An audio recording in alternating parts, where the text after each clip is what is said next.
It's championship weekend in college football. We have Matt and Paul with us to discuss some of the big topics and games. So starting in the Big Ten, which team is more battle tested between the 1 and number 2, OSU or Indiana? Paul, give us your take first.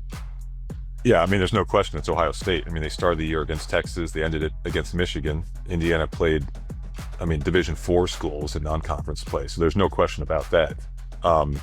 Whether that means Ohio State's more ready than Indiana, I don't know. I mean, Indiana kind of runs on confidence, and they've had plenty of opportunities to build that confidence the last 3 months. So Ohio State is definitely more battle-tested, but I'm not really sure if that's going to play a huge role on Saturday. Yeah, and honestly, I agree with Paul, but I'm not sure how battle tested, because if you look at their Big Ten schedule, I mean, woof. They finally played a Big Ten conference foe that was ranked in the college football playoff poll last week. So I think other than Texas, yeah, they had kind of an easy road there. I don't know that we really know what Ohio State is or frankly what Indiana is, but we're about ready to find out, I can tell you that.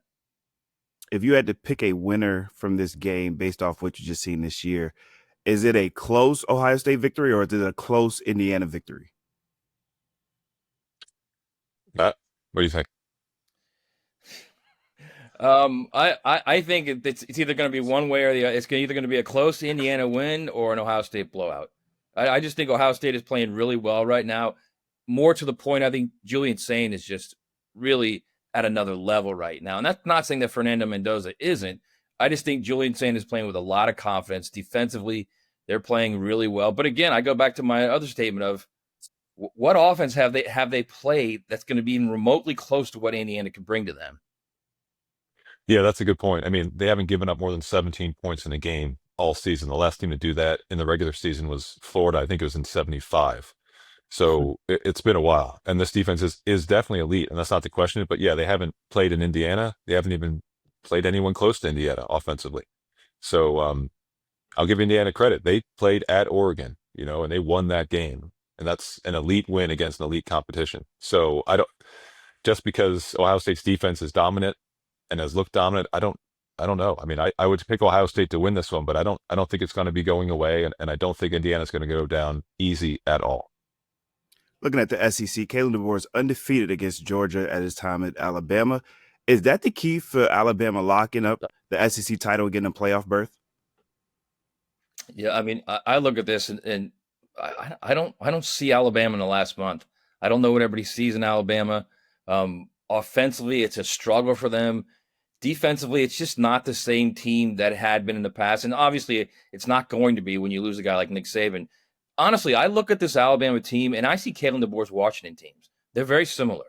They're not going to overwhelm you, but they're going to get the game to the fourth quarter, and it's going to be last team with the ball typically wins or typically has to fight to save a win. They are not like the Bama teams of the past, clearly. But something about Georgia brings out the best in this team. And when we saw it earlier this year in Athens. So I wouldn't be shocked at all if they beat them again. Yeah, I mean, Alabama, I would not say they have Georgia's number. I don't think anyone really has their number, but they know how to play against this team, and that has continued from Saban to DeBoer. It's like they almost have a plan and a scheme that works and a mindset.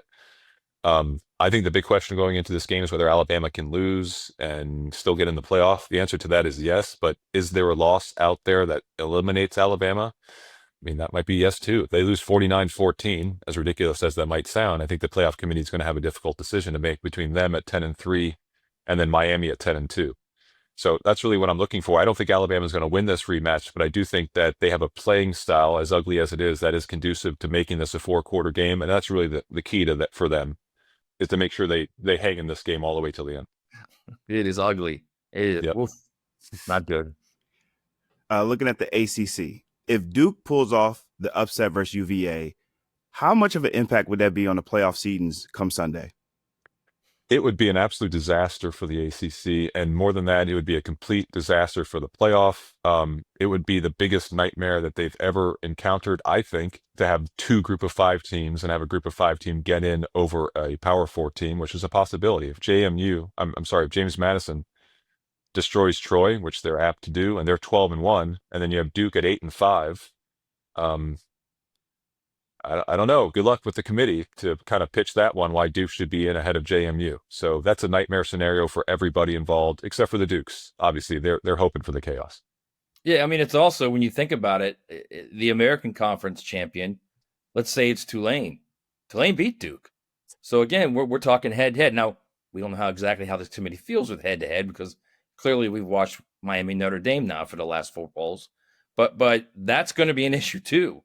Like, are you really going to put Duke in the playoff because they won the ACC when they lost to Tulane? That's a difficult lift as well. All right, next up, let's predict our Power Four winners and 1 or 2 Group of 5 winners for Friday and Saturday for championship weekend. I like Ohio State. I like Georgia, although I think Alabama's going to play really, really hard in that game.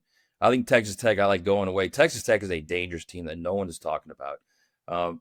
And I like Virginia to find a way to save not only the ACC, but to save the college football playoff. And I like JMU and Tulane, actually.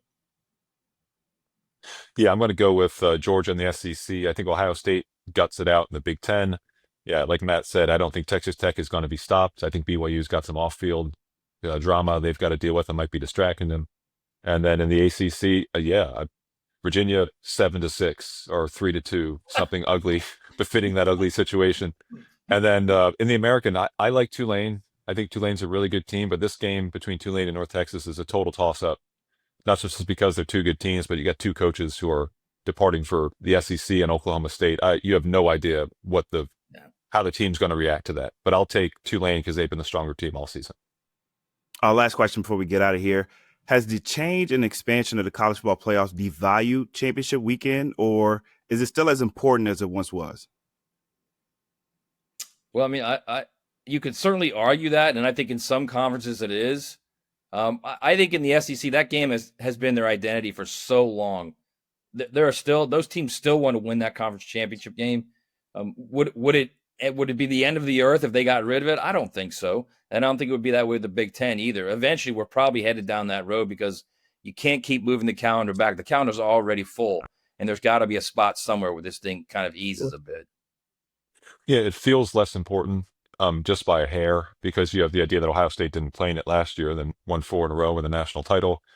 And you have like this thought that if Ohio State had lost to Michigan, it would have sucked and they would have been upset, but then they would have had a month to go to the Bahamas and relax. So there's like a lot to be said for missing your conference championship game in the first place.